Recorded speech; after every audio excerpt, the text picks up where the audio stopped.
أعوذ بالله من الشيطان الرجيم بسم الله الرحمن الرحيم الحمد لله والصلاة والسلام على رسول الله إن الحمد لله نحمده ونستعينه ونعوذ بالله من شرور أنفسنا ومن سيئات أعمالنا إنه من يهدي الله فلا مضل له ومن يضلل فلن تجد له وليا مرشدا والصلاة والسلام على أشرف المرسلين سيدنا محمد وعلى آله وأصحابه وسلم.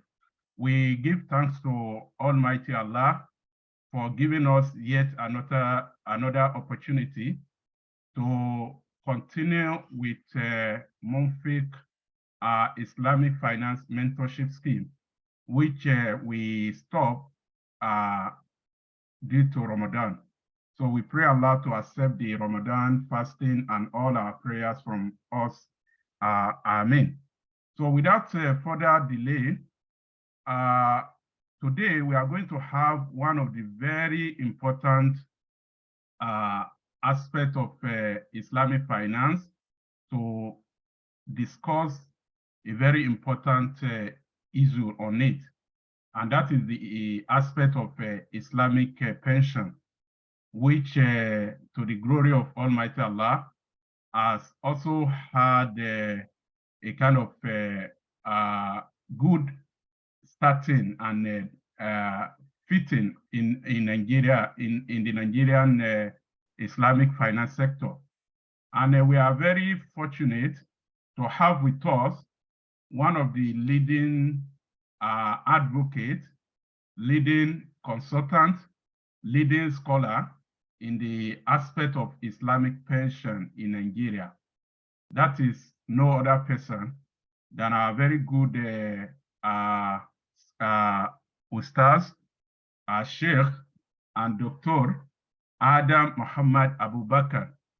So we are very grateful for your time. We know you have a very tight schedule, but this is part of a sacrifice which scholars like you always try to make. So we pray Allah to reward you abundantly. We appreciate your accepting to be with us today, and we look forward to benefiting from your wealth of knowledge, and we pray Allah we benefit each and every one of us from it. Jazakumullah khairah. Let me quickly introduce to us Dr. Adam Muhammad. So Dr. Adam Muhammad Abu Bakr is an associate professor of Islamic finance and is certified Sharia advisor and auditor with IOFI.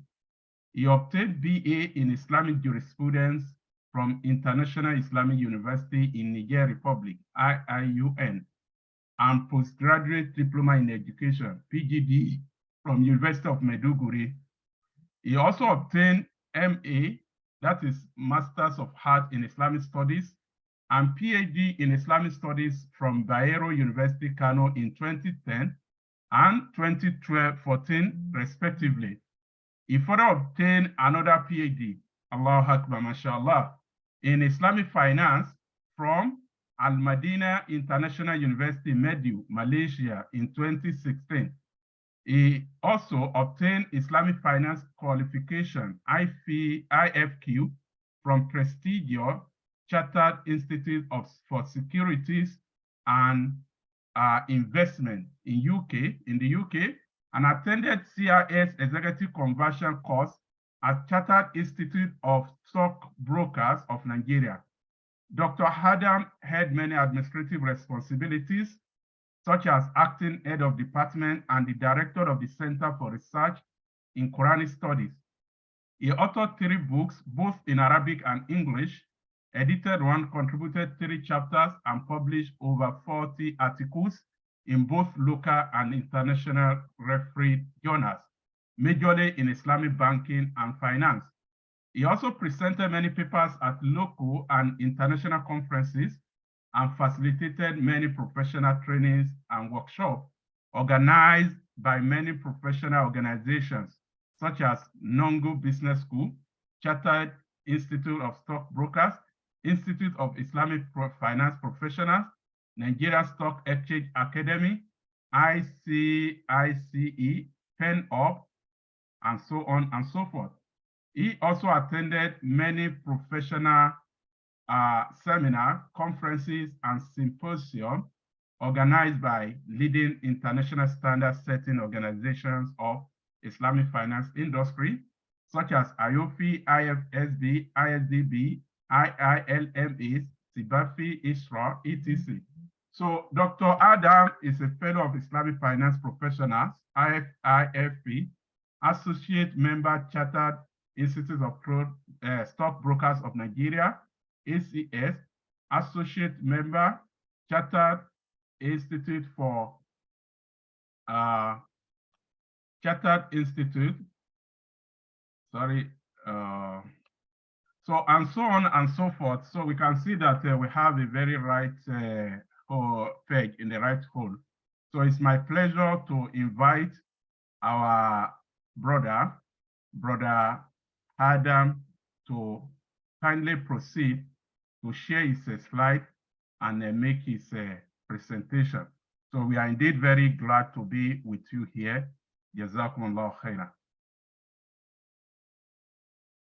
Dr. Adam, I've made you a co-host so you can unmute yourself.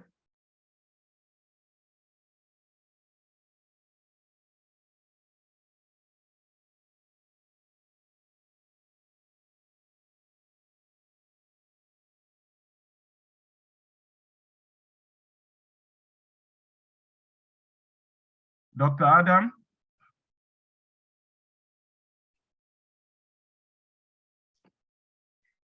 Okay, you can also open your video if the network will permit. Assalamu alaikum wa rahmatullahi wa barakatuh. Assalamu alaikum wa rahmatullah. Wa alaikum assalam wa rahmatullahi wa barakatuh. You can also open your video, sir.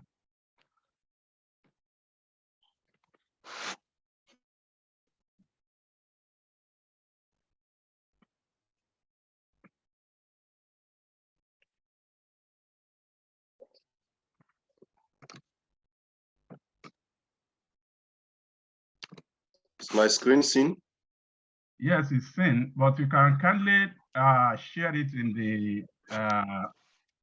the presentation format so that it will be bolder.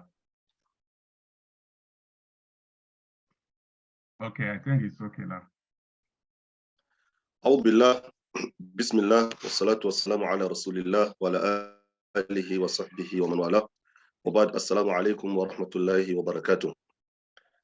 First of all, I thank Allah subhanahu wa ta'ala for sparing our life to meet this morning and giving us health, for also giving us good health to participate in this very noble program for mentorship. I particularly appreciate my brother in faith, a very good colleague in the academia, and a very good associate and advocates, co-advocates of Islamic finance in Nigeria, in person of Barrister Sheikh Dr. Abdullah Ishola, Jazakallahu khairan. Actually, this has been one of my areas of interest and personal advocacy, the area of Islamic finance in general, and with special passion for pension sector, because it happened to be the area which I carried out my PhD work on. And part of my recommendations, alhamdulillah, were finally implemented in the PENCOM, and we have the Islamic pension sector emerged in the country to exist side by side the pension, the banking, and the capital market sectors that were in existence before that.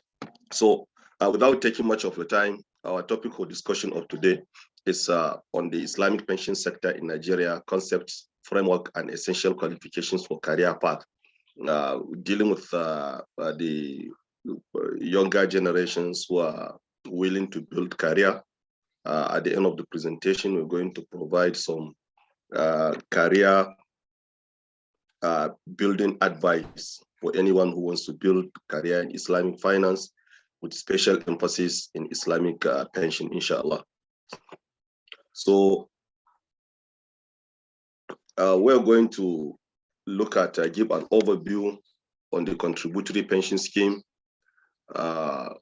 Sharia implications of the contributory pension scheme, framework of non-interest pension fund, that is Fund 6, legal framework and basic principles of Fund 6, allowable instruments of Fund 6, portfolio composition, fee structure, Sharia governance structure, as well as the challenges of the Islamic pension sector in Nigeria. Then we're going to end the presentation with opportunities and career path in the Islamic pension sector in Nigeria. Firstly, Islamic finance,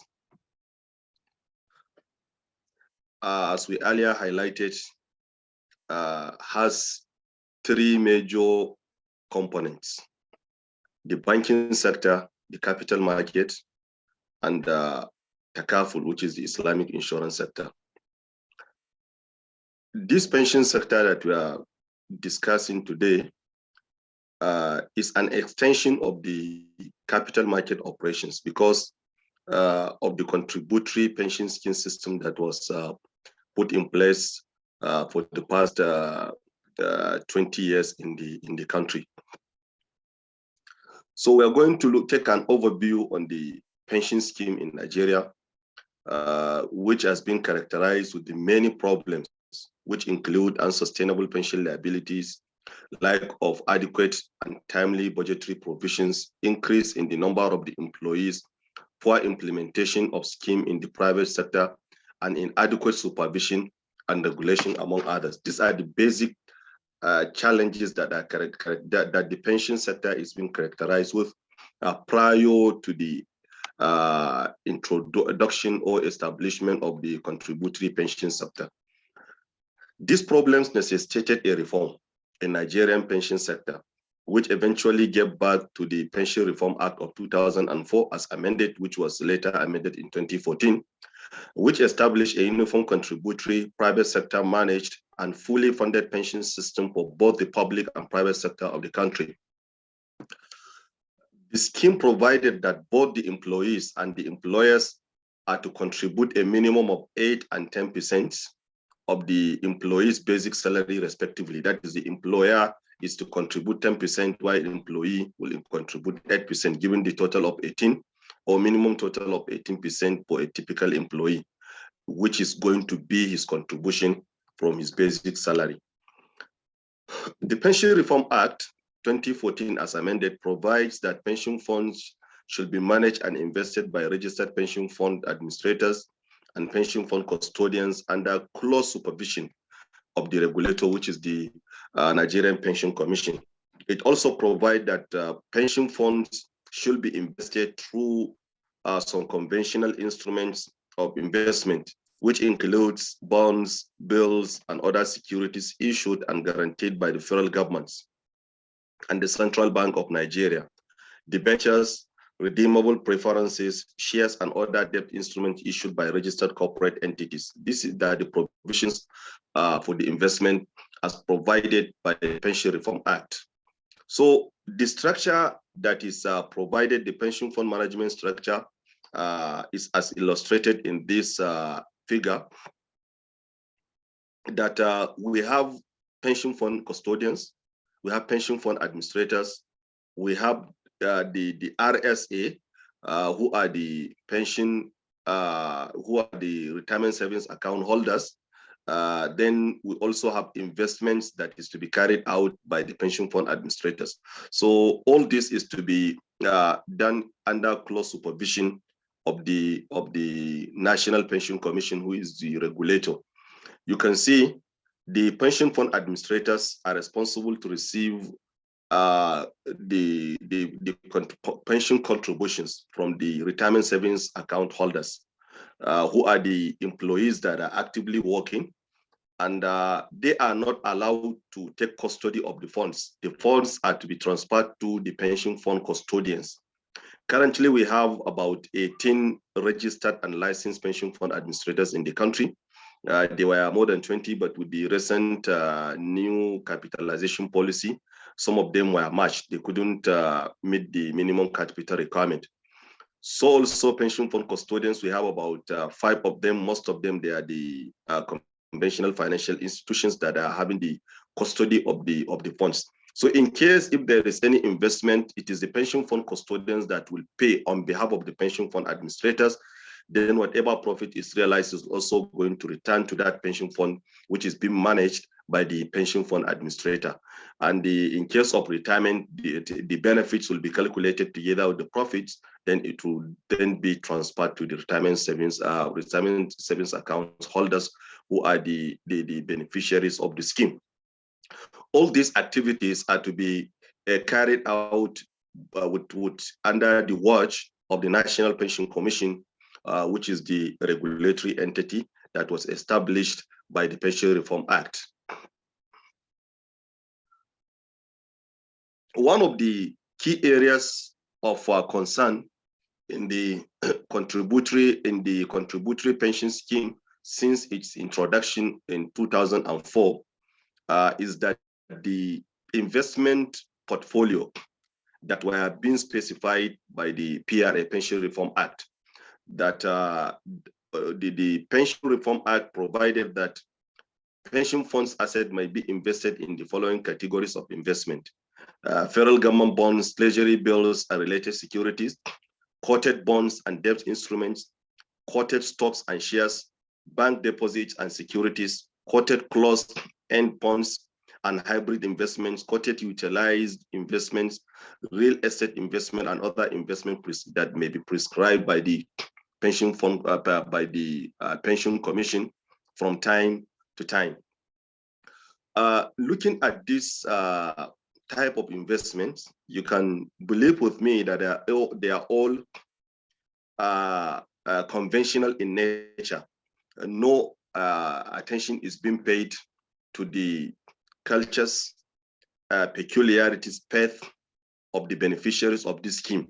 Therefore, as the conventional nature of Nigerian economy is known, so also this is built upon it.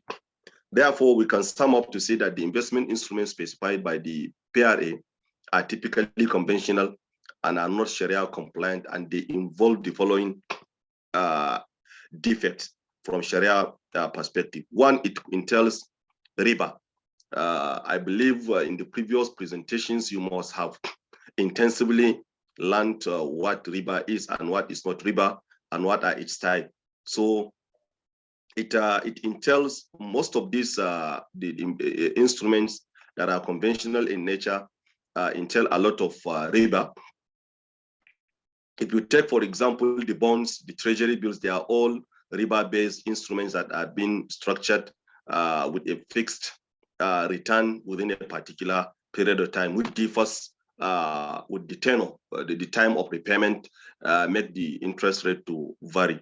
So also it also includes gharar, which I believe you also read about it as the fundamental principles of the Islamic finance. We must avoid gharar, as the Prophet sallallahu alaihi wasallam naha an bay'il gharar. That's why it is also prohibited. And these type of instruments that were mentioned in the Pension Reform Act, they include these things. And there were some speculations. In addition to that, there is no distinction between the shares or equities or listed stocks that are to be invested in. There is no discrimination on the ethical basis. So the pension fund administrators are at will to sell and buy whatever quoted share that is listed in any of the exchanges or exchanging platforms which meet the requirement of the PENCOM.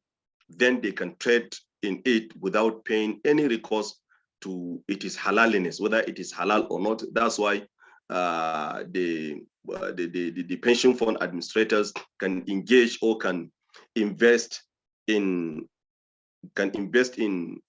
so many non-halal products like banks shares, that is conventional bank shares, and even the breweries, they can invest in them, so which are all unethical. These are the basic sources of prohibitions in the pension sector system or instruments of the investment that were provided in the Pension Reform Act of 2014.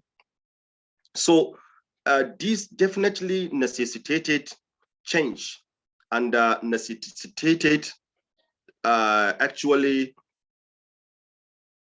having something that will comply with our religion.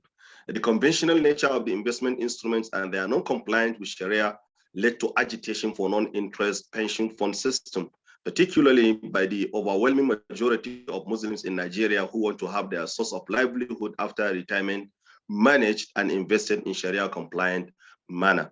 You see, this issue that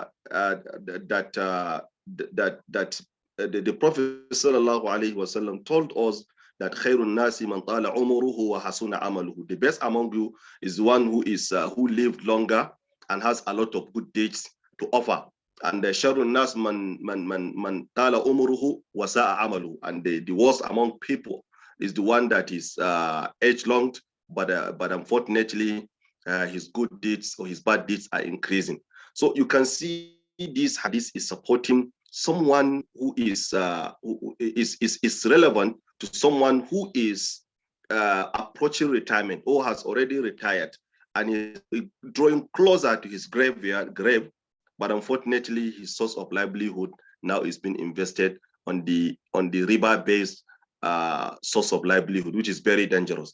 This led to a series of engagement with financial regulations and other stakeholders towards creating non-interest fund based on Islamic principles to cater the need for this category of RSA holders. The first success was achieved by the introduction of multi-fund structure, which recognized Fund 6 as an ethical fund.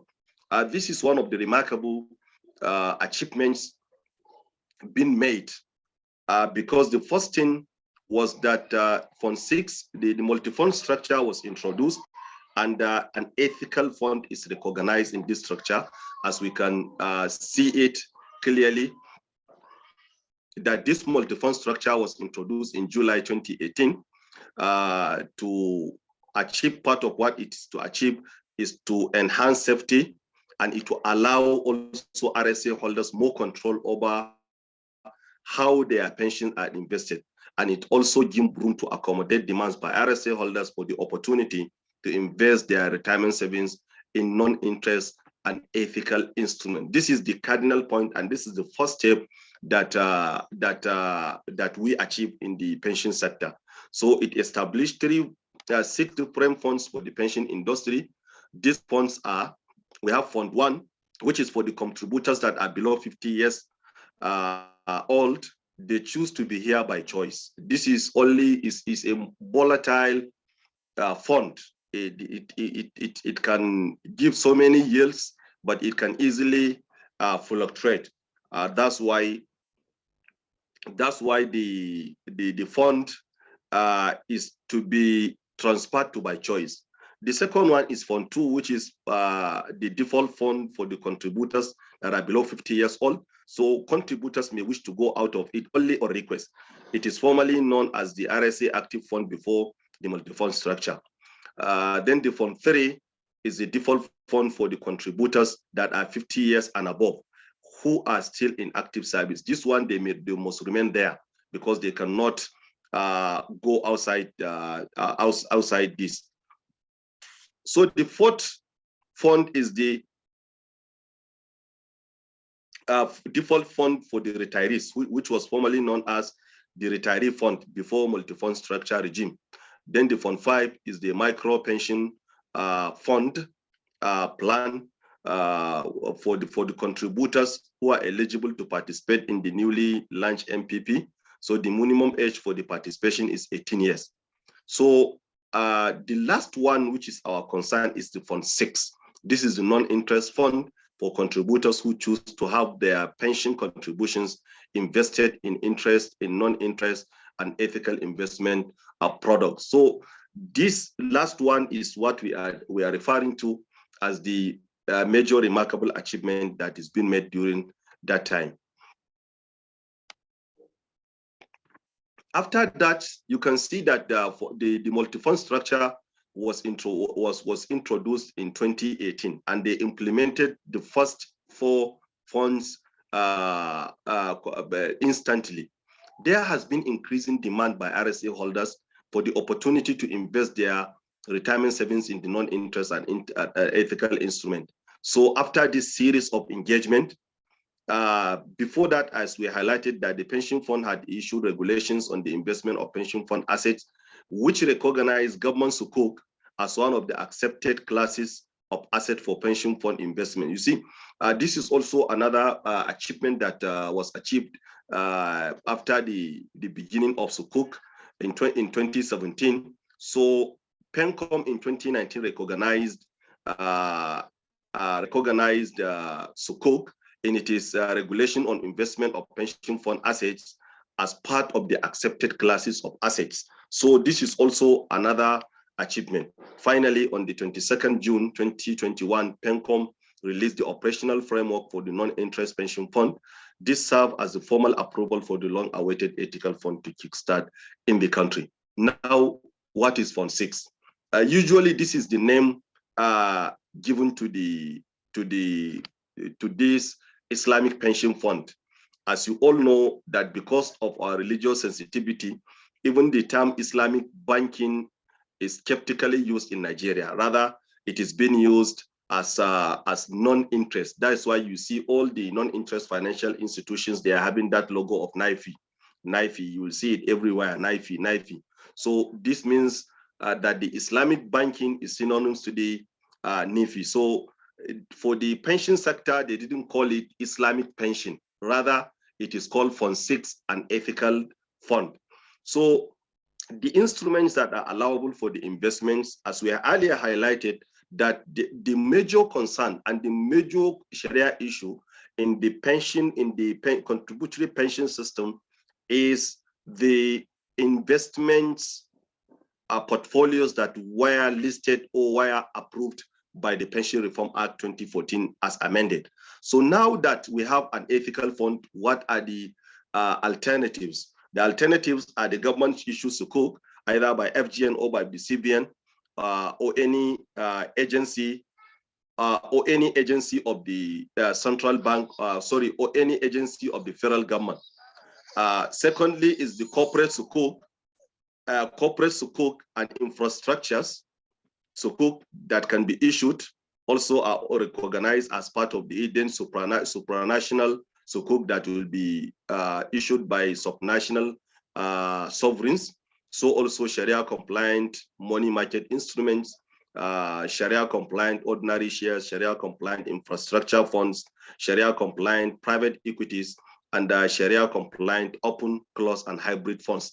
These are the type of funds that are approved. But if you're taking a holistic look at all this, you will find out that very few of them are currently available in the market, which posed the potential of this sector. Because if you're very good and you master structuring, you can easily prosper in the pension sector if you know how to structure all these issues in the capital market. So basic principles of the Fund 6 is that Fund 6 shall not be invested in the production or trading of alcohol, pornography, weaponry, gambling, betting, speculation, interest earning ventures, and other ventures of similar nature as may be determined by press from time to time. You see, this is a very important distinction or provision made by the regulations of the Fund 6, which is the ethical fund that was issued in 2021. They made it clear that it is ethical fund, and these are the things that are to be avoided. You would believe with me that you can see, even though it is not called Islamic pension, But all the provisions that are provided here, that no investment in weaponry, no investment in gambling, betting, speculation, no investment in interest, earning ventures, and all other similar things. This is the exact provisions of the Islamic Pension Fund, even though they changed the name. And as our scholars always say, that la mushahata fil mustalahat. So whether you call it ethical, whether you call it Fund 6, whether you call it Islamic, we are after the content, not the cover, not the name given to it. Fund 6 assets are to be invested in the instruments that are free from speculation and uncertainty that may lead to destruction or loss, otherwise known as gharar under the Islamic commercial jurisprudence. You see another provisions. So also Fund 6 shall be based on the principles of the Wakala Bil Istismar, that is investment agency contract, with the pension fund administrators acting as investment agents for the active RSA contributors in Fund 6. As we are coming to see in the preview, in the next slides, they divide the fees for depending on the type of the funds. For the active retirees, we have two funds: the active retirees and the already retirees that are out of the service. So for those that are in active service, the contract is Wakala Bil Istismar, while for those that have already opted out of the service, they are going to adopt the principles of Mudaraba, which is profit sharing and loss bearing partnership, which shall be issued by shall be used for the retirees in Fund 6 who opted to Fund 6, one of the outlets that it provided. So also Fund 6 shall be separated into two funds: the active non-interest fund, active Fund 6, for contributors in the funds 1, 2, and 3 that have elected to move their contribution to Fund 6, and the retiree, which is the non-interest fund for the retiree Fund 6, who contributions for the contributors in the Fund 4 that move their contributions to Fund 6. You understand this separation if you consider the previous structure that we provided in the previous slides about how the Fund 6 structure is working. The 1, 2, 3 are all for the active retirees, while the Fund 4 is for the retirees that are for the RSA retirees that have already pulled out of the service.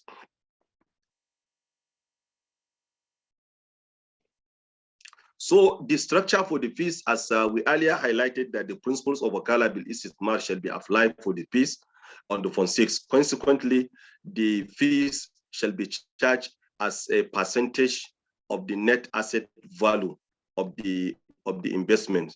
So the principle of Mudaraba, that is silent partnership, which also be in respect of retirees and micro pension contributors, who are all going to be in the retirees, that is the Fund 6 non-active. So the fees that are to be charged are specifically mentioned by the structure of Fund 6 as follows: that the Fund 6 active fund, which is going to be asset-based, the charges there are going to be, for PFA, will take 1.2%, while for PFC pension fund custodians, they are to take 0.25% for the custody of the funds. Then for the PENCOM, they will take administrative charges of 0.20%, which makes the total deduction out of whatever is realized of the profit to be 1.65%. While for the Fund 6 retiree fund, income is income-based. The pension fund administrators will just take 5% flat rate. The pension fund custodians will take 1.5%, while the PENCOM will take 1% flat rate of the total asset value of whatever the retiree is having, making the total of 7.5% flat rate for the retiree fund. So these are the structure for the for the fees. Now, portfolio composition of the Fund 6. In the first instance, it shall be made up of Sharia-compliant instruments, but any gap shall be filled up with the conventional securities and instruments. PFAs shall, in addition to other statutory returns, render monthly and quarterly reports to the Commission, providing justifications for all non-Sharia compliant securities in the Fund 6 portfolio. So the portfolio mix that is compliant versus non-compliant in Fund 6 shall be progressively phased out in favor of Sharia compliant securities subject to the market situation and availability of products. The progressive phasing of the investment in favor of the Sharia compliant investment shall be reported quarterly to the press by the Commission for proper monitoring of compliance with the Sharia principles. You see, this is a very important issue that is being provided for in the guidelines or framework that established Fund 6. It is a kind of arrangement that is being made that currently in the market, we don't have available instruments that we can invest the funds of the Fund 6 in. So we have two options. We should either wait that Fund 6 shall delay until when we have available instruments, then we key into so that we continue the conventional one. Or we start with the available and then make progress. As we progress, then we phase out gradually the conventional instruments. So this is why the mix portfolio, that is the compliant, Sharia compliant and non-compliant, shall be progressively phased out in favor of the Sharia compliant securities. As we have more sukuk issued, more sovereign sukuk issued, more private sukuk issued, more instruments of Islamic finance that are coming up, we now reduce the use of the conventional instruments. So there are so many concerns that were raised. Actually, I personally made a submission. I raised a memo to the Pension Commission concerning this issue. But finally, after engaging some of the scholars in the field, particularly our mentors, who are members of the press, they convinced most of us that at least to start somewhere is better than to wait until when it is available to kickstart.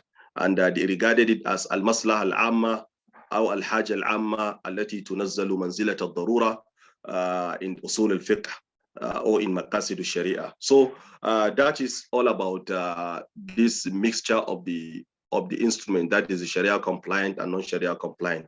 So PENCOM shall pursuant to review of the market situation and availability of products determine the terminal date for the conventional purchase is set in Fund 6, after which Fund 6 shall fully comprise the only certified Sharia compliant products.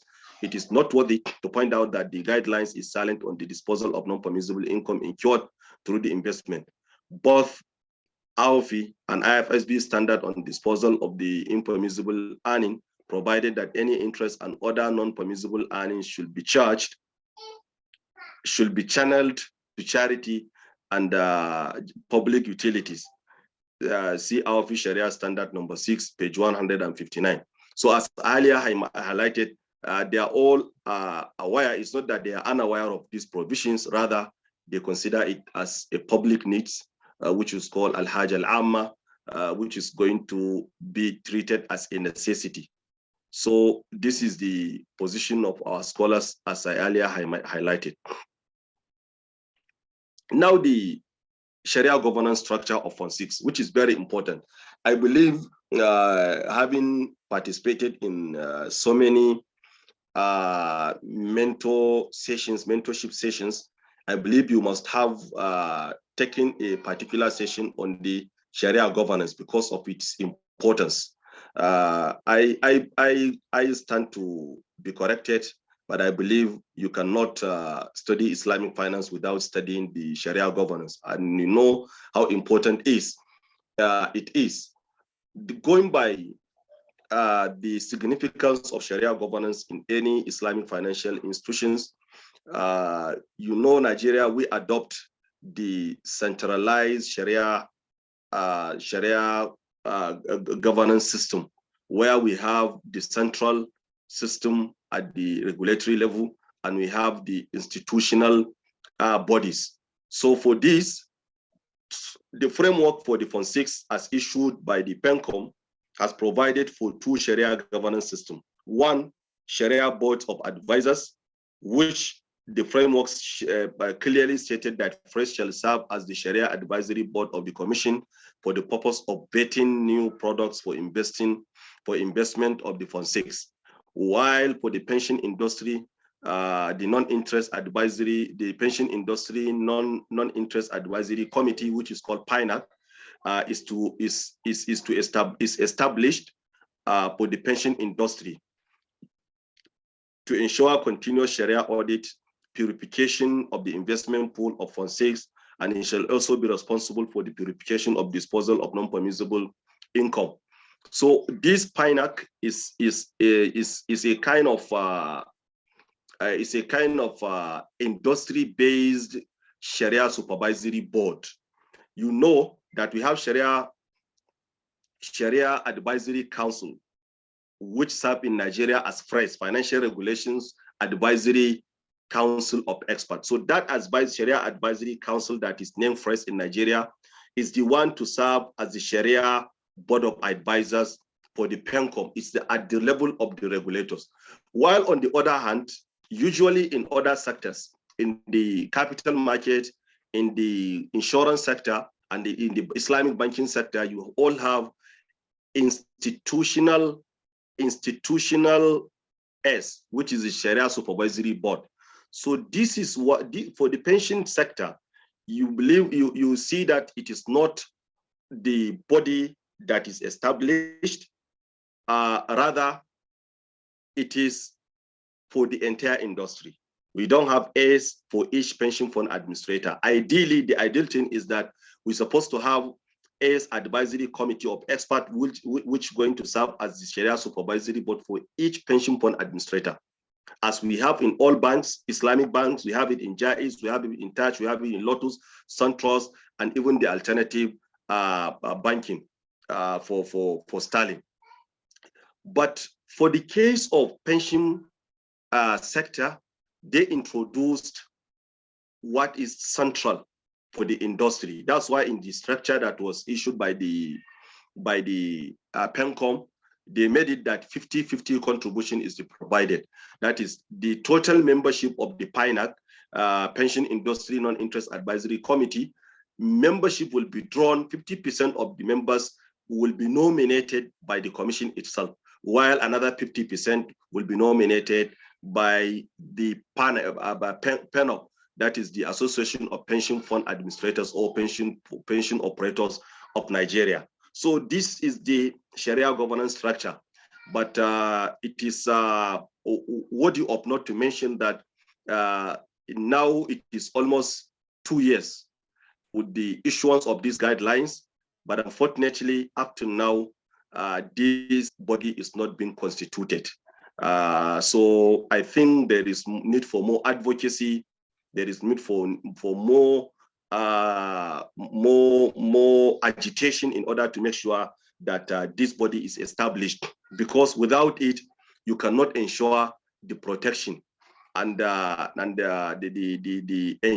assurance that the principles of Sharia are going to be fully observed by all pension fund administrators who operate in Fund 6. Because you see, the type of system adopted in the pension sector is unprecedented when we talk of Islamic finance. I always say that the success we recorded in Islamic pension sector is unprecedented in the other 3 sectors of Islamic finance: the banking, the capital market, and the insurance. Because in the banking and the capital market, as well as the insurance sector, it is to the will of the financial institutions to introduce Islamic system, either as full-fledged, subsidiary, or window. But for the case of the pension, it is being made mandatory by the law, by the regulatory authority, that each and every pension fund administrator, even if they don't have a single person who is interested in Fund 6, they must have it, they must make provision for that. Therefore, the success is enormous, and we have a very long way to go in order to harness the dividends and of this remarkable achievement. Now, challenges. Challenges of the non-interest pension fund, that is the Fund 6. The first thing to note in this regard is the inadequacy of Sharia compliant instruments, as I highlighted in the course of my explanation, that there is excess liquidity due to limited Sharia compliant instrument in the Islamic capital market. And this is general, even in the Islamic banks, they have this issue of excess liquidity. That is to say that there are no available outlets or investment outlets for the Fund 6 or for the ethical funds, or to call it better, for the Islamic funds. Definitely, these funds should not be lying fallow, should not be just left without investment. They are put away in such a way that they are put in such a way that they will be invested so that they will be increasing. Take, for example, the net asset value of Fund 6 as at the end of the Q1 2023 is 34 billion for the active, while for the retirees is only 4 billion. When you put all together, you can see that you have about 37 to 38, close to 38 billion. This is the total size of the Fund 6 at the end of last year. Even though there is very low advocacy, many people don't even know about the existence of the Fund 6. Had it is known, the massive migration from other funds to Fund 6 will have been a very concern-raising issue, even in the industry of the pension. The net asset value of the industry as at the end of the Q1 2023, you see, is 15 trillion 444 billion. When you compare this 30-something billion with the total net asset value of the pension industry, you realize that even if it is only 1%, if it is only, for example, 10% of the total contributors or RSA holders that will migrate, for example, at the end of 8 to the Fund 6, you see that you end up with having 1.something trillion. So when you have 1.5 trillion to be invested in Fund 6, where you have the total size of the public schools that are issued are below 900, are below 770 billion, are below 700, sorry, are below 700 billion.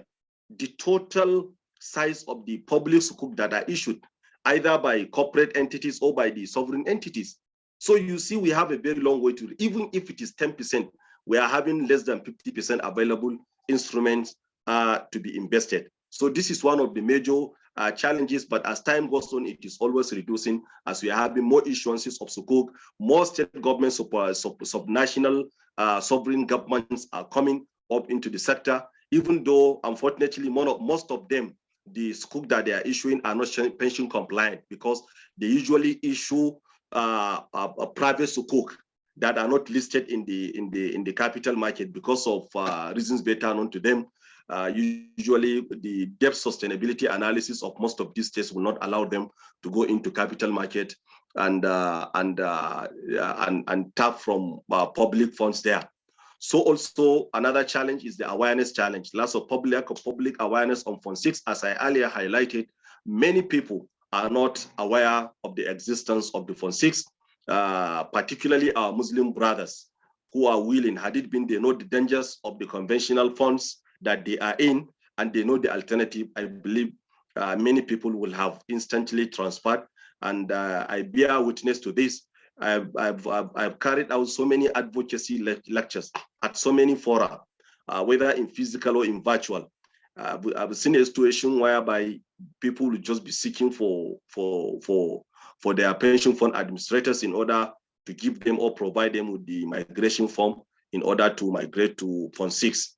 And sometimes the migration is even alarming, because they see that one time many people will just move. So I believe this lack of awareness has delayed the progress of the Fund 6. Lack of adequate knowledge on the non-interest funds. Many people that are even know about it, they don't know how it works. and I don't care attitude of some RSA holders. They don't bother what is the source of their income, whether conventional, whether Sharia compliant. Many people don't concern themselves with this. These are some of the challenges. Another challenge is Sharia compliance challenges. Some people, if they had that, even investment in some of the conventional instruments are going to be used pending the availability of Sharia compliant instrument. Many people are seeing that, okay, then there is no difference. They should better stay where they will get high income, because going by the current situation now, you see that the the performance of Pond 6 is not, in many pension fund administrators, I'm not saying general, in many that I mingle with, is not, the performance of that Fund 6 is not as the performance of other instruments. Up to now, some of the pension fund administrators are skeptical in investing Fund 6 assets in the conventional instrument, even though it is allowed by the structure and it is being allowed by FRES and other authorities that are regulating. As I earlier highlighted, this issue of investment in the conventional instruments is seen by scholars as a public need that can be treated as a darura. So another challenge is the ethno-religious and cultural challenges. Though Islamic finance is based on Islamic laws, as we are earlier highlighted, it is not an exclusive product for Muslims. Rather, it is accessible for all. But in Nigeria, our problem is our religiosity. The religiosity index in Nigeria is very high, where some statistics are placing us to be the third or the second, the most sensitive or religiously sensitive nation. And that sensitivity is not only for the Muslims or Christians, it's all. Nigerian Muslims are sensitive to religions. Nigerian Christians are also sensitive to religion, even though we are very worst when it comes to practicing the teachings of our religious text, but then we are very sensitive to religion. So, as you all know, that similar ethno-religious criticism were faced during the introduction of the Islamic banking by the CBN in 2011. There were so many challenges that were raised, so many concerns were raised by some even religious organizations. CAN is the leading organizations that oppose the introduction of Islamic banking system. But with the expansion of the Islamic finance industry in the country, many people are getting more enlightened, and this challenge is speeding up, even though it is there. At the level of some regulatory entities, up to now, you see there is a kind of sabotage for the non-interest sector in general. In CBN, it was experienced at a time. In the SEC, at a point, there are some departments that you experience these things.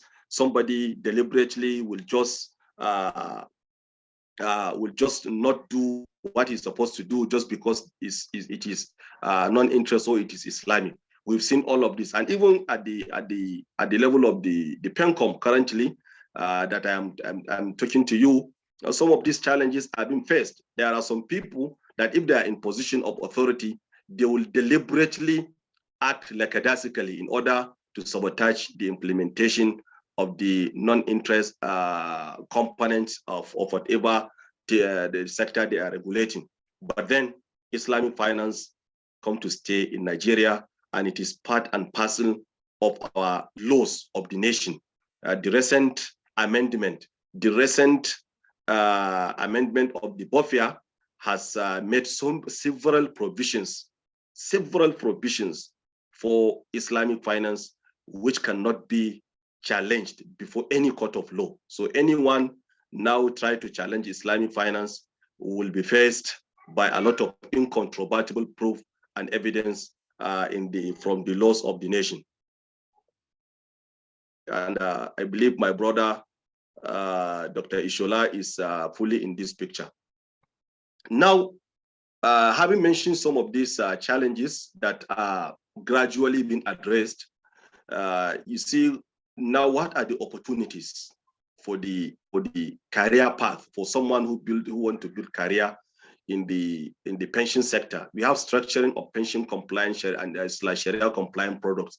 This is very important. This is what we are lacking, and because we don't have this, even some of the capital market operators, even some of the Islamic banks cannot even provide the adequate number or needs for the Fund 6, and that's why it delays. So if somebody is very good in studied Sharia compliance structuring and compare it with the provisions that are meant for Sharia for pension compliant instruments, then if you introduce instruments, we structure them in such a way that it can be implementable. This is a very great opportunity that one can dive into. Then in Islamic capital market operations, there are a lot of opportunities, as I earlier mentioned. You have portfolio management, how to create so many funds, the mutual funds that will be Sharia compliant and pension compliant. Currently, we have so many index that are pension compliant index, and we have Sharia compliant index, like the one that is introduced by Lotus and some of the halal index or mutual funds that are introduced for FBN Quest and other capital market operators. So if you have that ability to strike an equilibrium between the index of the pension and the index of halal, so that you have a hybrid of Sharia compliant and what they call it Sharia compliant and pension compliant index, then this will be a very great potential and opportunity. Then the restructuring of corporate sukuk for Islamic pension industry. This is also another potential where many people can dive into. Then we have employment opportunities in all the 18 registered pension fund administrators. You see, it is, as I earlier mentioned, that the pension system is being put in such a way that all pension fund administrators must introduce the Fund 6. And definitely as time goes on, now the fund is at its earlier stage. That's why they may not necessarily require a large number for the management of the Fund 6. But we are anticipating the future is very bright. And as we grow, we are hoping to see more, what they call it, more funds coming into Fund 6. And this will definitely necessitate that each and every PFA at least must create either a unit or a desk office, which requires some desk officers. And this is also a great potential. And then we have working with Sharia boards. And this can be either at Pension Advisory Board at the level of FRES or PINAC, that is the Pension Industry Non-Interest Advisory Committee, which is also one of the Sharia governance bodies, or Sharia consultant. Somebody can work as a Sharia consultant to be advising the pension fund administrators on how to invest in a high yield Sharia compliant and pension fund compliant instruments. This is also one of the areas or one of the opportunities that are there.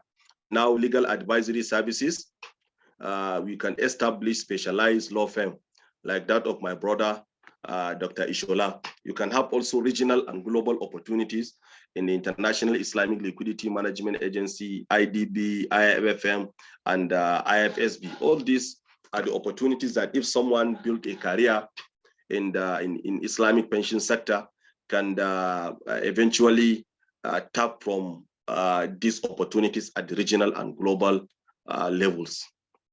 Now, how can you build a career? These are some of the tips for someone who wants to build a career in Islamic pension sector in Nigeria. Firstly, one has to acquaint himself with the basic principles of Islamic commercial contracts.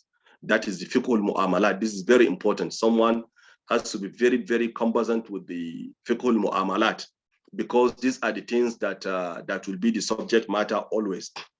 Then one has to be conversant with the resolutions and standards that are issued, SARA resolutions for the OIC Islamic Fiqh Academy, and the OIC standards. I know you know about OIC standards because this is not the first time you are taking lectures of Islamic finance. So also you have resolutions of FRES, the compendium that are released. Then the AS resolutions of various Sharia supervisory boards at different stages. All these are very important. Then one has to undergo professional training in Islamic finance. Actually, this is very important, but there is a challenge attached to it because most of these trainings and the certification of professional institutions are very, very expensive, because as it stands currently in Nigeria, there is no Nigerian institution that is offering an undergraduate program in Islamic finance. So you see, it is very difficult. Someone must have finished his own before he pursue some of the professional trainings. You can go to IFFU, Islamic Finance Qualification, which is being offered by the Chartered Institute of Securities and Investment in UK. One can also tap into professional certificates in Islamic finance that is being offered by INSEF. And here in Nigeria, there are some institutes. Particularly, we have our own Noble Institute, Institute of Islamic Finance Professional, Lagos, which is offering so many certifications. There are also recognized international certification institutions. You have AWOFI, the offer CISA, Certified Sharia Advisor and Auditor, and they also offer SIPA, Certified Islamic Professional Accountant. All this, and there is CIB, the Chartered Institute of Chartered Islamic Banker, which is being offered by SIBAFI. All these are certification that will assist you in building a very strong and very formidable career in Islamic finance in general, with special interest to Islamic pension sector. But then, as I highlighted earlier, the cost of this training is very high because they are usually dollarized. And you know, the crisis of naira dollar in this country is very easy. But then if one has the opportunity, let him start with the cheaper and going back to the bigger ones. When you start to yield or reap from the investment that you make, you will inshallah not regret what you invest in your capacity building as an expert or somebody who specializes in Islamic pension system in the country. You have familiarization, you have to familiarize yourself with the Islamic finance laws and regulations issued by regulatory authorities. This is already very important.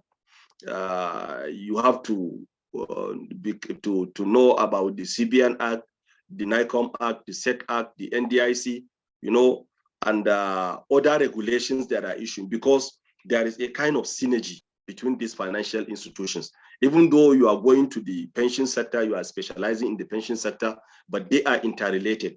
Therefore, one has to also familiarize himself with these laws and regulations.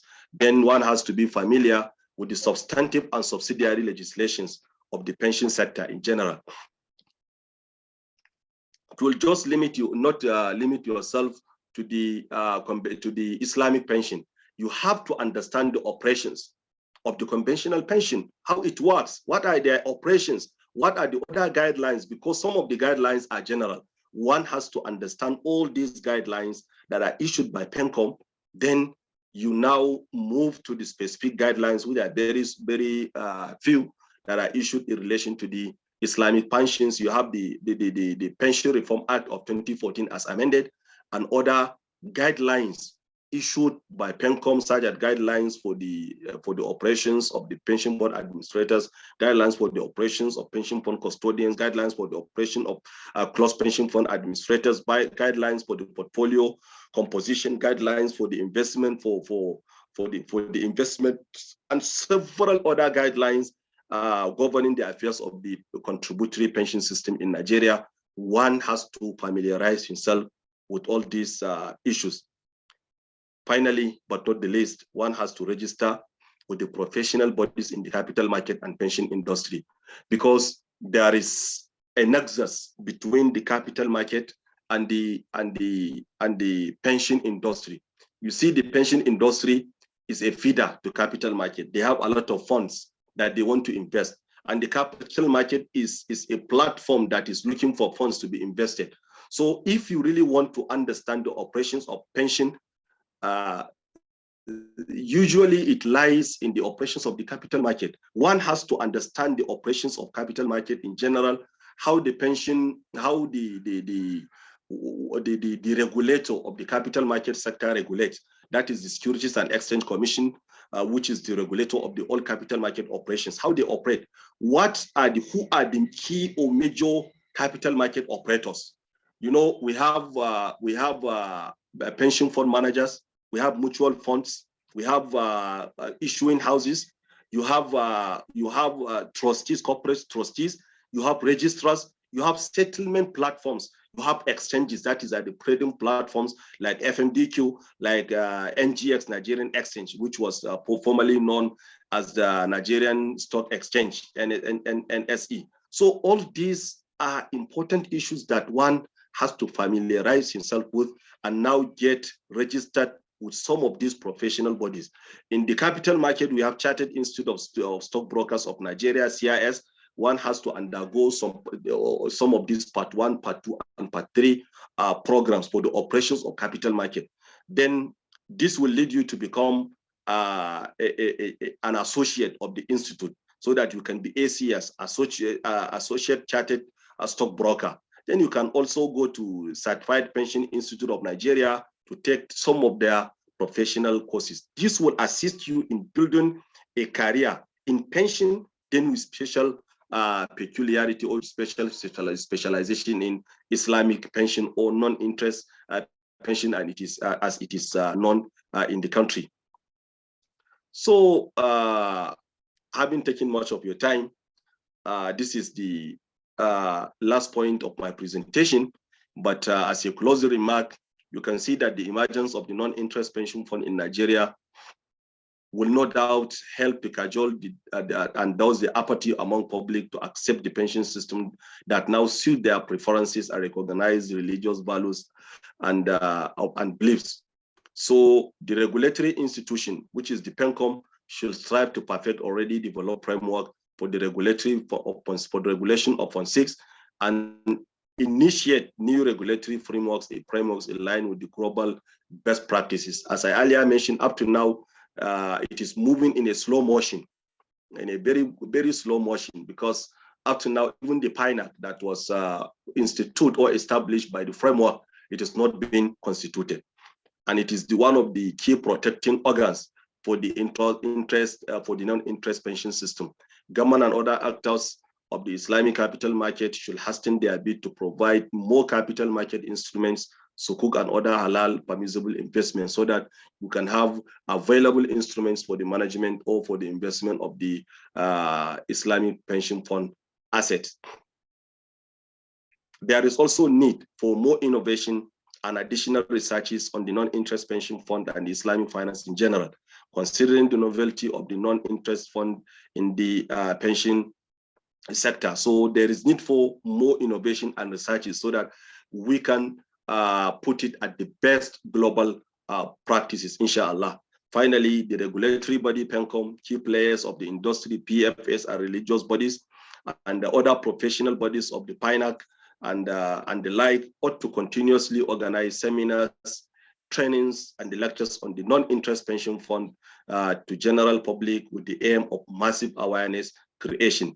I believe this one is this recommendation is one of the forces behind the idea of organizing this event.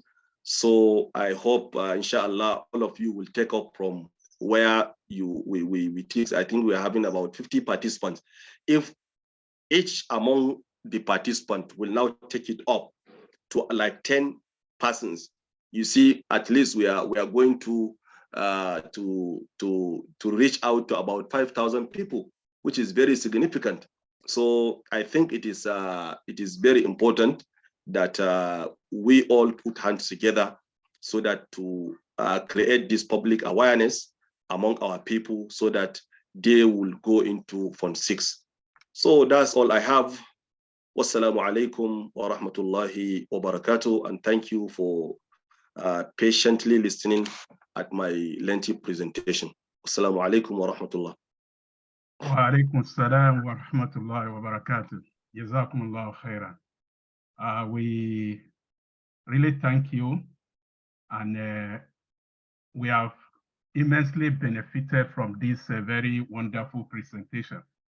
Personally, you have motivated me, even though I've not been able to actually focus so much on this aspect of a pension. But this presentation has also given me another challenge that there's still much to do in this sector. May Allah reward you abundantly and accept this from you as an act of ibadah. Jazakumullah khairan. Please kindly put down your slide so that we can share other things. And we'll be going straight to the question and answer session. I want to share the slide so that we proceed to the question and answer session. You can kindly put down your, okay, thank you.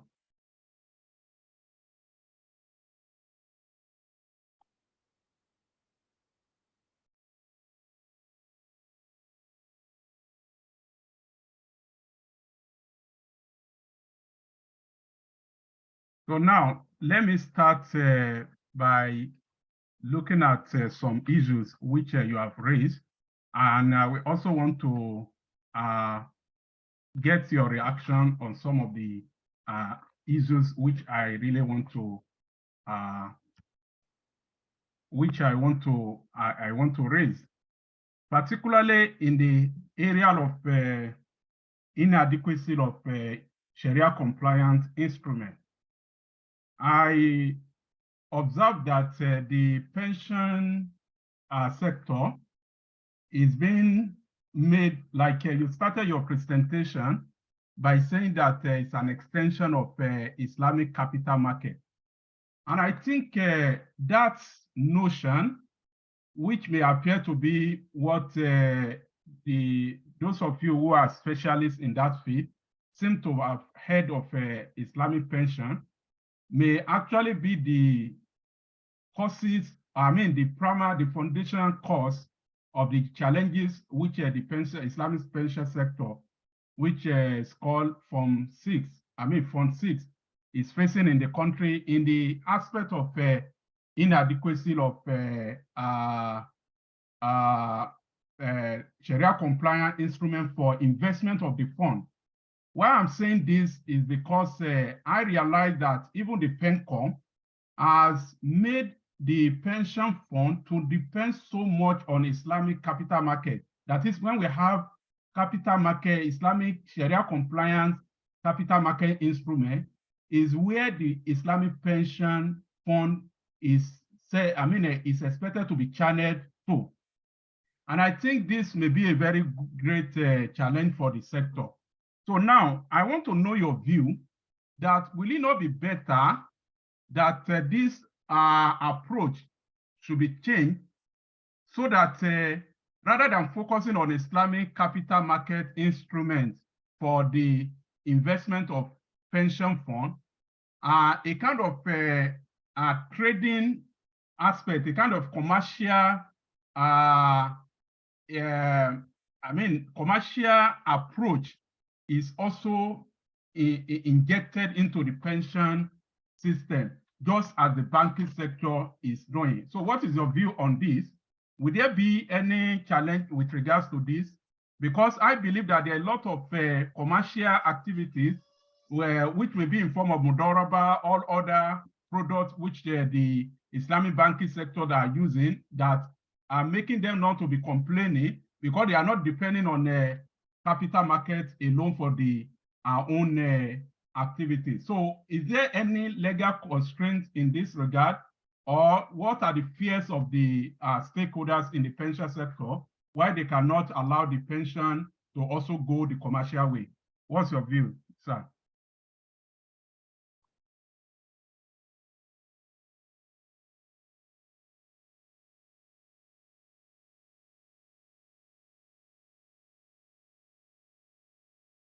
Are you there?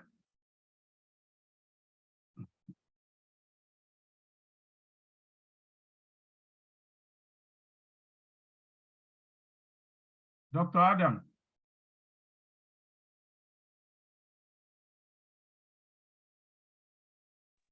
Okay, sorry, I was muted. Now, can you hear me, please? Yes, I can hear you. Please, you can open your video. I hope you got my concern. Yes, I got your question. Actually, it is not possible to implement the way you suggested, because the Pension Reform Act 2014, as amended, has categorically provided the means through which pension funds are to be invested, which no any pension fund administrator that can go outside the purview or outside the scope of these areas. Therefore, they are totally banned from direct investment. This is the first thing. They are totally banned from direct investment, because the main aim is to ensure, the main aim of contributory pension scheme is to ensure that there is a what they call it, there is a low risk investment where the pension assets are to be invested. So the less low risk investment are even the capital market instruments. They are not all of them that are allowed. You can see they made it that it's the federal government bonds, treasury bills, and related securities.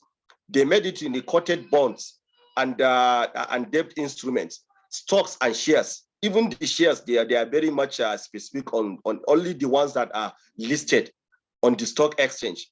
And even at the stock exchange, there are some other barriers and some other conditions that are to be fulfilled. Can you please open your video so that it will be interactive? Kindly open your video. So please, do you understand what I'm saying? Yes, yes. So this is the constraint. So they are not allowed to go into direct business. Whatever they will do must be a corporate business under a reliable system. So that's why the only way to avoid or to overcome this challenge of non-availability of instruments is to have more Sharia compliant, more pension compliant instruments in the capital market. This will assist in growing Fund 6, inshallah. Assalamu alaikum wa rahmatullah. Okay, wa alaikum salam wa rahmatullah wa barakatuh. Also, I can now appreciate why that is so, but all the same, I think it's still a problem that is still researchable, which we have to look at. How do we go beyond just looking towards the capital market? So that is an issue which we should be looking at, that and it will still make the aims and security of the fund to be available. I think this is very important, because I feel it's a major constraint. So for those who want to undertake some kind of research, I think you can see that we have a researchable area there. So let me call on Mr. Abdul Momen Sanusi to make his contribution.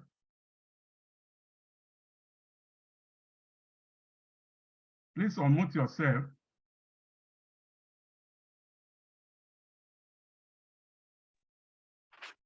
Okay, Assalamu alaikum wa rahmatullah. Thank you, sir, for giving me this opportunity to. Please, are you with me? Yes, we are. Please go ahead. Okay, my question here is like, as you know, insurance life offices are authorized to provide pension annuity to the pensioners. Therefore, pensioners can transfer their balance to life offices to purchase annuity. Now, my question is there any provision for pension annuity in Fund 6, or is there any Sharia compliant annuity provision by PENCOM? Sorry. So that's my question. I hope this is clear. Okay, Dr. Adam. Okay, thank you very much. Doctor, can you please open your video so that this session will be interactive? Yes, sir. Thank you, Mala Abdul Mumin, for... Dr. Adam, kindly open your video, please. No, there is some background interaction that I cannot open, please. Okay.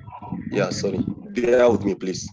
Okay. I put it off purposely, please. Okay. So the issue of payment system under point 6 is one of the issues that were totally neglected and they are not being pointed out. As I earlier highlighted, is part of the memo or issues that I raised in my memo, but I believe as it goes on, they will even make provision for this because the Pension Reform Act provided a pension system, a payment system to the beneficiaries through 3 ways. One is the lump sum withdrawal from the balance of their RSA. That is at the point of exit from the work. The second one is to program a withdrawal based on the expected lifespan of the retiree or of the RSA holder, which is going to be spread according to that period. So you will be given some stipend quarterly or monthly as the case may be. The third one is the one that is being pointed out by my brother Abdul Mumin Sanusi, who is also who I know that is working with one of the leading pension takaful operators in the country. So is to purchase annuity, and that annuity is a life insurance. Unfortunately, this annuity is not allowed in Sharia. It's not Sharia compliant. But I know there are some Sharia compliant instruments, Sharia compliant alternatives in takaful, where under the takaful system, the system that have been operated by many takaful operators. But unfortunately, up to now, this system is not been there. And it's one of some of the things that they should take it up and make amendments where necessary. So we'll continue to push until when we get it right, inshallah. So thank you for this question. Okay, thank you, Doctor. Let me call on Adigun Khadija to unmute and make a contribution. So if anybody has question, you can indicate by raising up your hand there.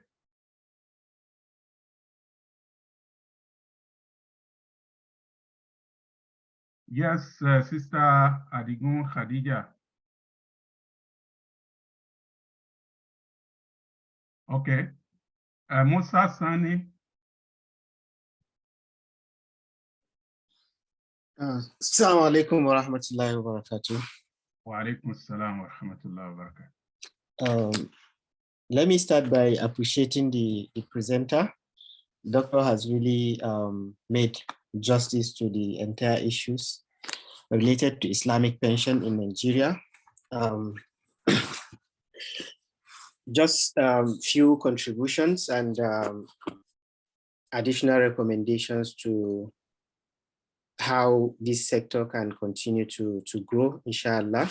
I myself, I was opportune to manage specifically Islamic Pension Fund in a PFA until recently that I moved to something else. From the practical perspective, actually. Sorry, Malam Musa, before you proceed, Malam Musa Sani, you said you work directly to manage Islamic funds under a PFA. Yeah. I wouldn't want to mention. I'm not just asking you to mention, but do you suggest that are you suggesting that there is a desk office in the Islamic funds or in the PFAs that managed Islamic funds, or it is just generally you are managing all the funds, then including the Islamic funds? I just want to educate it, please. Okay. I was in an investment department when the Islamic pension started. I was So I was in charge of making all the proposals and recommendations with regards to Sharia compliant investment. Okay, thank you very much. I understand. Sorry, continue with your question, please. It will really assist us to make that clarification, as Dr. Adam said. Is there any dedicated decks for the Form 6, or is it generally being managed? Yeah, it is still generally being managed, but in my own case, because I hold a master's degree in Islamic finance, and I also have passion for the Islamic pension, then I was made to oversee that area specifically. Okay. Yes. Thank you. Yeah. So part of the practical challenges I can share with this house is the return objective.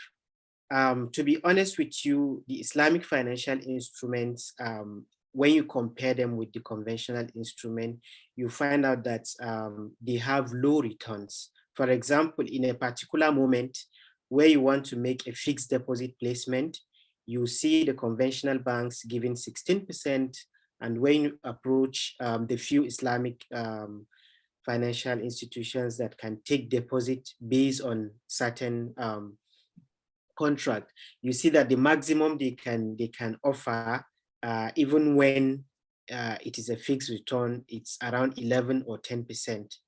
So you can see that the returns from Fund 6 would have a kind of deficiency compared to the other returns.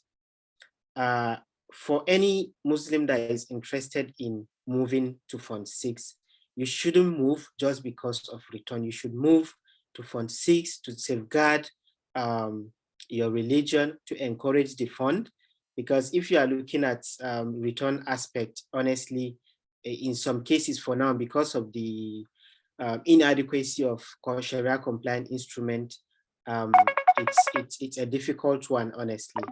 So that is a practical challenge currently with that particular fund. Then another aspect I want to talk about is the marketing aspect of the fund. PFAs actually shy away. They are not too keen, not all, I wouldn't generalize. They are not too keen about marketing this particular fund. I have interacted with some financial institutions. The first advice I give them is the Islamic banks. I ask them, if you really want more deposit, if you want more growth in your institutions, ask, although it is based on consent, but encourage all your staff. If all the staff of the Islamic banks in Nigeria, the Islamic insurance companies and other Islamic financial institutions, if they can lead by example to all move to Fund 6, you will see a significant growth in Fund 6. The team that visited my office, I asked all of them, about 6 of them, none had moved to Fund 6 when they came to canvass for some funds in our office. So I challenged them. I said, okay, you want to take deposit from us, and then you are marketing Fund 6, and none of you had moved to Fund 6. So what signal are you giving us? So that's I think we can encourage the development of Fund 6 if a lot of the Muslims and those that have ethical concern over their returns can patronize this fund. It's not really a difficult one. And then there are a lot of issues. Time will not allow us to, but I think it's going to be a continuous forum. I actually got the information very late yesterday, and I had to subordinate other things to attend this important presentation. Now, in the aspect of regulations, I think Doctor would do a lot of help to this fund and Islamic finance in general. Practically, Doctor, there is still commingling of funds going on within the PFAs. For the sake of confidentiality, I wouldn't want to mention any name here, but what is really going on is not truly in line with the regulation. Now, this is a practical scenario. Let me just paint it this way. The amended regulation of on investment of pension assets has a limit to what a PFA can take to a particular bank. So, for example, if a PFA has its Fund 6 and the money market placement it has, it cannot take the entire money to Jaiz Bank. Jaiz Bank, for example, has a rating of BBB, and the maximum you can take to a BBB rated bank is 30% of the funds, what is allowed to be taken to money market placement. So you could see that Jaiz Bank alone cannot take the entire placement that is meant for money market. So that's just a scenario. Secondly, you find out that sometimes the funds available for investment in Fund 6 are just too too minimal to fetch a reasonable placement. So some of these players would just merge the balance to a conventional placement based on certain provisions of the guidelines, even though it's stated that you can do conventional placement gradually. When the Sharia compliant instruments becomes available, you phase out the conventional placement. But the window, I think, is being taken advantage. They are taking advantage of that window. And then if, for example, a contributor gets to know that, okay, after moving to Fund 6, my money is still being invested in Zenith Bank, GTB, and all that, because Zenith is giving 16%, or there are no instruments. Jais cannot take the entire money, or Lotus, or the other Islamic bank cannot take the entire money. So there are still some internal issues that the regulation needs to address seriously. So this is my contribution for now. I don't know if we're going to have another session like this, so that we can bring out more issues from the operator's perspective. Okay, thank you so much, Brother Sani, for Jazakumullah Khaira. This is a kind of a high-opening contribution, and I believe it has also enriched this presentation. So I wouldn't know if Dr. Adam wants to react. Yes, I want to react, please, very shortly to some of the points he raised. Jazakumullah Khairan, Malam Musa Sani. You really pressed the right button, and I'm happy that we have somebody who has the practical experience and the passion, because it's not only the practical experience, it's the passion. I met so many people with a very few experience in the sector, but they have very big passion for the Islamic pension. So Jazakumullah Khairan. Actually, all these concerns that you raised, I noted some of them, particularly the issue of the attitude of some of the PFS that you don't need to mention names. Actually, many people are not supportive, are not helping matters in the Fund 6. Actually, we shouldn't be mentioning names either of the individuals or either of the organizations. But then there are a lot of issues. My belief is that this is a starting point. Inshallah, it is something that is being established by law. If somebody that deliberately or unintentionally is sabotaging it, one day, one time, all these things will stop.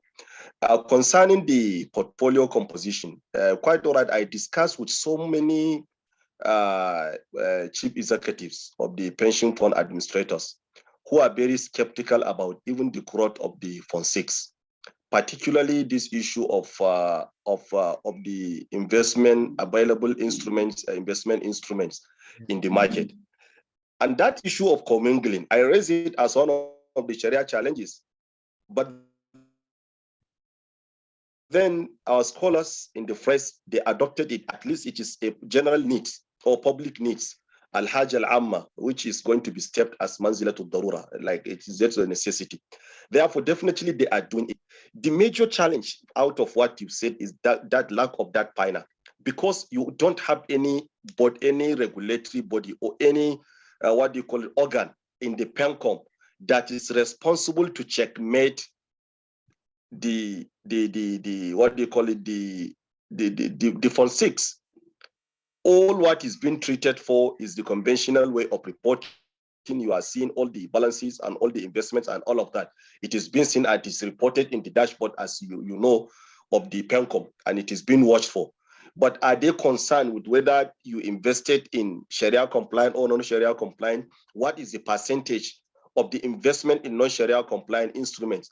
How do you commingle in Fund 6 between the conventional and the Sharia compliant? All these, no one is here watching for it. It's the responsibility of the pioneer, and the pioneer is not yet constituted 2 years after the establishment of the pension system. But inshallah, we continue to press the need for establishing it until when we get it, inshallah. Thank you very much. Wa jazakumullahu khairan. Jazakumullah khairan. Let me quickly call, we are running out of time, so make it straight to the point. Sister Khadija, please make your contribution briefly. No. Assalamualaikum warahmatullahi wabarakatuh. Walaikum salam wa rahmatullahi wa barakatuh. Now, these are my questions. The first one is on the issue of resolving pension issues and the likes. Sometimes ago, one of my Please, can you speak up so that we can hear you? Okay. My question is on how pension issues are resolved. Someone was telling me that the person is a father to me, that he got just 40% of what he was expecting, although it was under the conventional banks. So I don't know if if there is any provision that attends to this and in a very quick and effective manner. I don't know if this is included in the Form 6 pension scheme. Then the second question is on private individuals contribution. I learned private individuals can actually opt for pension scheme as well. Now, there is this provision that if you have an employer-employee relationship, that the employer will kind of contribute a particular percentage. Now, if it is a private individual, what will it be like? Is there anybody that is going to share, or is there going to be any reduction in the percentage that the person will be offering? I don't know if you got the question. Then the next one is on the portfolios, the investment portfolios. There is this material that was sent to us yesterday, and I got to know that you can actually invest on Euro bonds. But I don't know, these Euro bonds and Sukuk, I don't know the relationship. I don't know if you can just expatiate on this. And what are the likes of professionals like you in the field doing about incorporating Euro bonds as well? I learned that government or corporate bodies can actually make investments offshores in other denomination apart from their own local currencies. So since we have a liquidity of funds, can't this be incorporated, as in the issue of Euro bonds, the funds being invested on Euro bonds? And what exactly is the relationship between Euro bonds and Sukuk? Because each time they are mentioning Euro bonds, they put Sukuk in brackets. Is it that there's a part of these Euro bonds that Sukuk covers or something? I don't know if you can just help to expand on it. Then supranational Sukuk. Please, what does this mean? Please, that's another question. When we have a section on Sukuk, matters of Sukuk will be very much better taken. So because of time, I hope Dr. Adam has taken the questions. So let me call on Brother Wahab Olalekan Lawal to also make his contribution. Sorry, can I quickly respond so that I cannot forget, because he has asked many questions. So maybe some are related, some are not. Can I respond so that quickly we can move on? Yeah. Let me start from where you ended. That issue of Sukuk for the Euro and the Euro Sukuk that you mentioned, I think I did not come part of my presentation. So I left this to the Secretariat. Maybe if you can answer personally, can answer, or else we'll take it in the next presentations as he pointed out.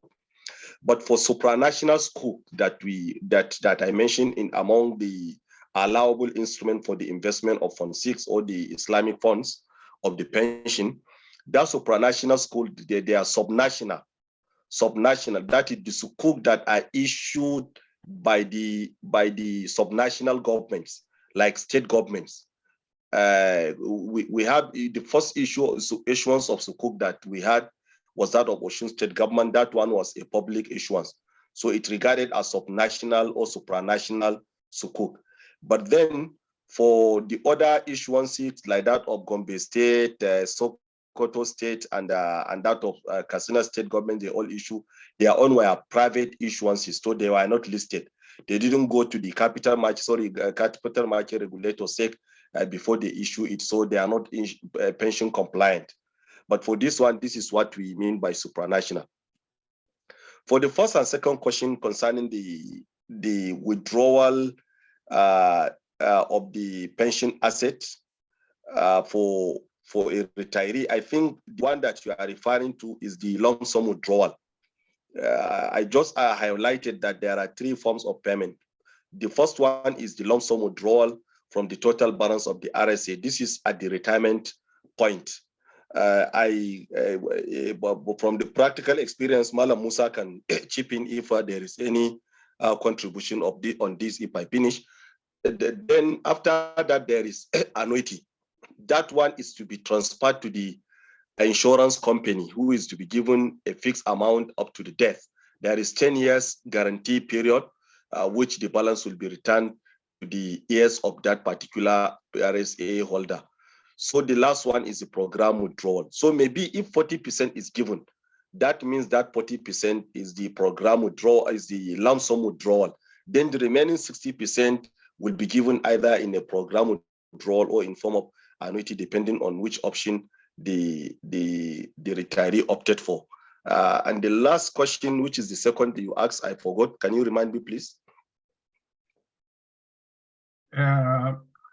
I think the issue of reforms or returns. Sister Hadiza.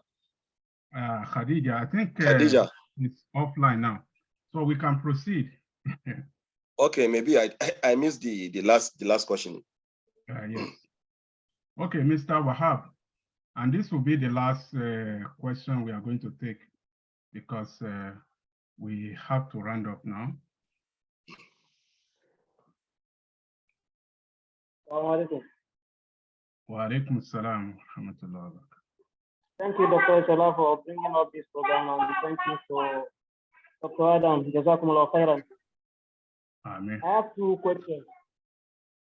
The first Please one go ahead. is someone who is operating Fund 2, which is by default, according to Dr. Adam, what are the requirements for that person to move to Fund 6? That's 1. 2. During the course of the presentation, you mentioned freeze. What does that mean? Sorry, I think you raised this question in the chat box, and somebody has responded. So I don't know. FRES means Financial Regulations Advisory Council of Experts. While for moving it, there is no any restriction for movement is at the will or at the wish of the RSA holder. Once you go to your PFA, you just ask for migration form, they will give you to move. There is no any restriction. Anyone in the pension 1, 2, 3, and 4 can migrate to Fund 6 without any restriction. Allahu Alam. Yes, thank you very much. That is correct. And I want to confirm from practical experience. I hope you can see what I'm sharing now. So when the Fund 6 came out, I only approached my PFA, and recently just, I'm bringing this because I think it's relevant to what we are discussing here. They sent me a survey where all the concerns which Dr. Adam has addressed were raised. So I was surprised to hear from there that they were saying, owing to the current scarcity and unavailability of compliant non-interest financial assets in the Nigerian administrators, with a moratorium to invest in conventional interest-bearing assets, pending development in the industry and availability of compliant non-interest assets in the market. So in line with this development, we'd like to hear your feedback. Now, I think one of the areas, like Dr. Adam has addressed, is this issue of lack of Sharia compliant instrument. And I think it's an area which specialists and all of us who have interest in Islamic finance should now do more to see how we are going to address the challenge. Otherwise, this Fund 6 may not grow faster as expected. And one of the very important survey questions they ask is to know that between return, like Mr. Sani also observed that what will be the major attraction for anybody that want to move to Fund 6 should not be the return, but the fact that you are going to even have your fund being managed in a way that is Sharia compliant? So these are some of the questions they try to raise, whether those who are taking that Form 6 are actually bothered about how much the return is, or they are just much more comfortable with what they get. And lastly, on the area that Dr. Adam also raised, I would like to also inform that there is still much more for us to be done in various aspects of Islamic finance, including this pension aspect.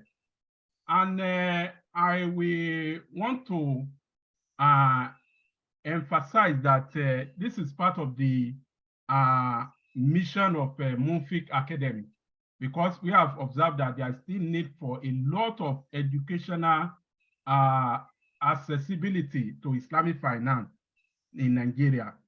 So on our own part, we have done some effort by trying to create for different sectors that could enjoy some kind of specialization, some different educational outputs.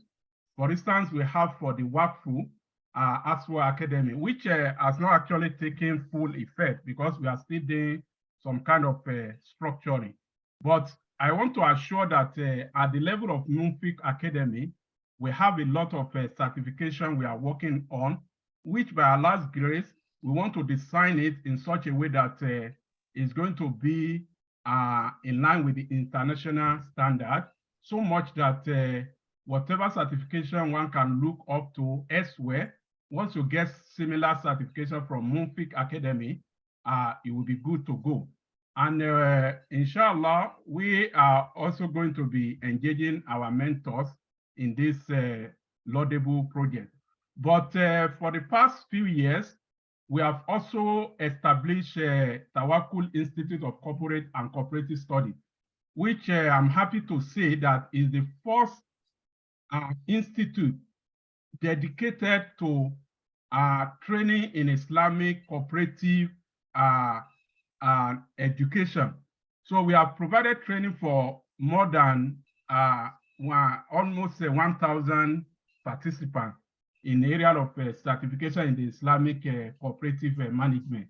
And we are still going to do more, inshallah. So on this note, we'll be rounding up, but I want to request Dr. Adam for his final comment and remark before we make we present our token of appreciation certificates to him. Your final remarks, Dr. Adam. Okay, on a final note, I thank all the participants for their patience, for being with us, because this type of program needs one's dedication. It really gives more motivation if the presenter spares his time and have a very wide audience. This will motivate him. So I thank you for patiently being with us. And I also thank the Munfiq Academy under the leadership of my brother, my colleague, and a co-advocate of Islamic finance in person of Barrister Dr. Abdullah Ishola, for reposing his confidence in me and finding me worthy of this presentation. Jazakumullahu khairan. Thank you. Jazakumullahu khairan. I'm trying to send a general message now to those who may wish to contact Munfiq Academy for further collaboration. So you can contact us via WhatsApp, or you contact us via email.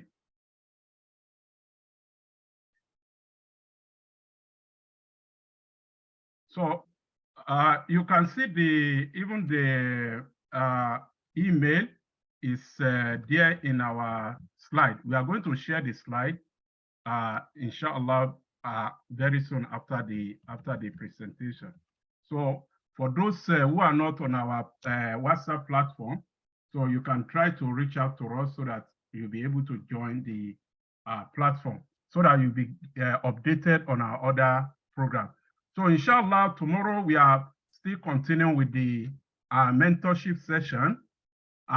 We are going to have a session which is going to be handled by myself, where we are going to introduce us once again to the aspect of Wakfu, a kind of general introduction to Wakfu, and what career opportunities do we also have in Wakfu, inshallah, by tomorrow. Although it's not going to be deep because we have one other professor, one of our mentors from Malaysia, who is going to specifically take the aspect of career opportunity in Wakfu in another session, which was meant to be coming up next week, but she has requested that we give her another date. So we are going to know when that is going to come up. But with tomorrow will be a kind of foundation discussion for our own discussion on career opportunities in Wakfu. So on behalf of the Munfiq Academy and all the volunteers and the mentees, so we want to thank our Associate Professor, Dr. Adam Muhammad Abubakar, and we are looking forward and praying that very soon you are going to take your full professorship, inshallah. So this certificate is presented for his immense contribution and support as a mentor in the 2023 fellowship of the Munfiq Academy, where you mentor us on Islamic pension sector in Nigeria, concept, framework, and essential qualification for career path, dated today, Saturday, 6 May 2023. So Dr. Adam, we show our appreciation by presenting this token of certificate to you. Chansky, thank you very much. Jazakumullahu khairan. I really appreciate you for recognizing my little contribution. Barakallahu feekum wa jazakumullahu khairan. Thank you. Jazakumullahu khairan. So on this note, we are going to end this session, and everybody is free now to open his or her video. والعصر إن الإنسان لفي خسر إلا الذين آمنوا وعملوا الصالحات وتواصوا بالحق وتواصوا بالصبر سبحانك اللهم وبحمدك نشهد أن لا إله إلا أنت ونتوب إليك والسلام عليكم ورحمة الله وبركاته. So I want to remind the mentees who have not entered the attendance to please do so that we can have our record. Jazakumullahu khairan. Assalamu alaikum wa rahmatullahi. Thank you very much. Malam Musa Sani.